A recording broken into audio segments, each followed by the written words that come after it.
We all know that there are 12 disciples, right?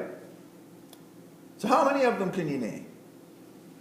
I'm not going to call on anybody, don't worry about that, but just think about how many of the names of the 12 disciples do you know?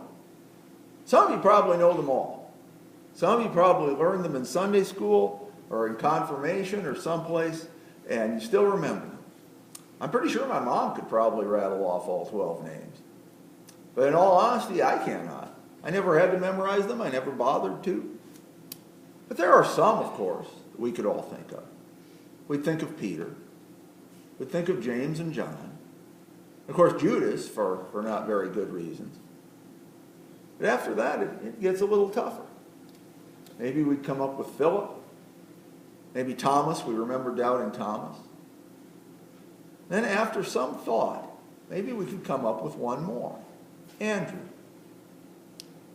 Andrew is kind of an unsung hero among the disciples. He's mentioned only about 12 times in the Bible, and 4 of them are just lists of names of the disciples. 2 of them are when he's called by Jesus to follow and become a disciple. Twice he's just kind of mentioned in passing. He has really nothing to do with anything that's going on. But the other times that he's mentioned are all something really significant.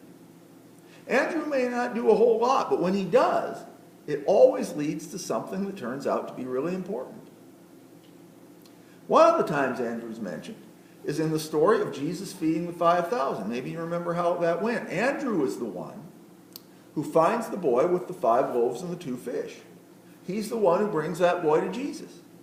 And of course, Jesus uses those 5 loaves and 2 fish to feed all of the people. So if not for Andrew, well, now I'm not saying Jesus could not have fed the 5,000 anyway, but the story certainly would have been a lot different. Andrew's part in that story is small, but it's crucial to how the story plays out.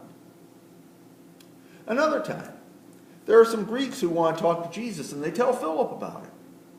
But for some reason, Philip does not want to go to Jesus and tell him. So he tells Andrew, and Andrew is the one who tells Jesus that these people want to see him. And this leads Jesus to tell Andrew and the rest of the disciples that his death is going to come very soon. And again, I'm not saying Jesus would not have found another occasion to tell them about this, but the fact is it's Andrew going to Jesus that prompted Jesus to do that. Again, Andrew's part in the story is very small, but it's crucial to how things go. Yet another time, Jesus tells the disciples about a time when the temple was going to be destroyed. And Andrew is the one who asks Jesus when this is going to happen and what the sign will be that this is going to happen. That's what prompts Jesus to start telling them about the end times, when families will turn against each other, or tell them about false messiahs that are going to come, and tells them that only the Father knows when this is going to happen. That's a whole other sermon, maybe even a sermon series, but the point is, Andrew is the one who asked the question. He's the one who prompted all of this. Again, Andrew's part in the story, very small, but crucial to it. And it's the same in our reading for today. This is just after Jesus was baptized by John the Baptist, which we talked about last week. And Andrew, at this point, is following John. But then Jesus walks by. John says, "Behold the Lamb of God." And Andrew immediately starts following Jesus instead. That's pretty good in and of itself. But then we're told the first thing Andrew did was to find his brother Simon and tell him, "We have found the Messiah," that is the Christ. And he brought him to Jesus. And Jesus, of course, changes Simon's name to Peter, which means rock. And in Matthew, Jesus goes on to say that Peter is the rock on which Jesus will build his church. And of course, Peter not only becomes the leader of the disciples, he becomes the leader of the whole church immediately following the death of Jesus. Again, not to say Jesus could not have found Peter anyway, but the fact is Andrew is the one who brought Peter to Jesus. If not for Andrew, the entire story would have been different. Again, Andrew's part in the story seems small, but it's crucial. We know about Peter and James and John because they're among the Bible heroes. They get a lot of publicity, a lot of acclaim, and rightly so. They were Jesus' closest friends while he was on earth. And in the years after Jesus left, they were instrumental in forming the early Christian church. They did great, awesome, heroic things for God. But while we respect Peter and James and John for that, maybe even revere them for it, it also makes it a little harder for us to relate to them, doesn't it? Because the fact is that most of us are not going to be heroes for God, at least not in the world's eyes. Most of us are not going to do great and awesome things. We're probably not going to preach to huge crowds. We're probably not going to spread the gospel to large groups of people who've never heard it before. We're probably not going to bring thousands of people to Christ. And so while we consider Peter and James and John to be heroes, we also kind of think of them as being on a little bit different level from where we are. We admire them, but we don't really think we could be like them. So a lot of times we don't even really try. But Andrew is somebody I think we can relate to. Andrew did not do great, awesome, heroic things for God. Or if he did, the Bible does not tell us about them.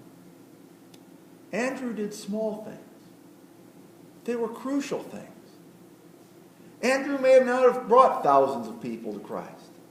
In fact, other than Peter, we don't know if Andrew ever brought anybody to Christ. But there are lots of people who would not have been brought to Christ if not for the things Andrew did. Andrew may not have been the final step for anybody, but he was part of the process. He was a link in the chain. And that is something that you and I can do. You and I can be like Andrew. We can do small things, but things that are important, things that are crucial. We might never be the final step for anyone. We can be a link in the chain. And here's the thing, I suspect the chances are that when Andrew did the things he did did not do it with any grand plan in mind. He probably never thought, I'm going to be part of the process of bringing lots of people to Christ. He simply did the things that he could do. He did what needed to be done. He said what needed to be said. He asked the questions that needed to be asked. The questions he asked were sometimes obvious questions. The things he did were sometimes obvious things. Nobody else was asking them, and nobody else was doing them. Andrew had the courage to ask and to do. He took advantage of the chances that presented themselves in his time with Jesus Christ. When Jesus talks about the temple being destroyed, I'm sure none of the other disciples asked what was going on there, because they wondered. None of them would ask. Andrew asks the obvious question that nobody else wanted to ask. When's this going to happen? What are the signs going to be? When some Greeks want to talk to Jesus, Philip is afraid to tell Jesus about it. Andrew knows somebody has to tell him, so Andrew's the one who did it. When they're looking for food for the 5,000, Andrew finds some food. It's not much food. He's not sure what good it'll do, but he still tells Jesus about it. When Andrew finds Jesus and knows he's the Messiah, he goes and finds his brother so they can both follow Christ. Whenever Andrew did these things, something happened. Something changed. Sometimes in a big way. You can make the argument that the entire course of Christianity changed because of the things that Andrew did and said.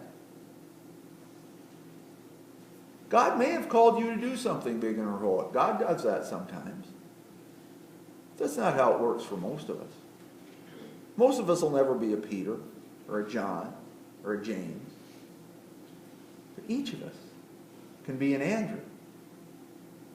We can do what needs to be done. We can say what needs to be said. We can ask what needs to be asked. When no one else has the courage to do those things, or to say those things, or to ask those questions, we can do them, and say them, and ask them. And in doing that, we can follow Christ, just like Andrew did.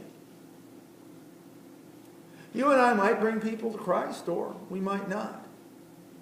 But we can all be part of the process. We can all be a link in the chain. When we step up and have the courage to do our part, who knows what might happen? Something may happen. Something may change. Maybe something will change in a big way. Maybe we'll change somebody's life for the better. And maybe, just maybe, that person that we've changed might change the world. Amen.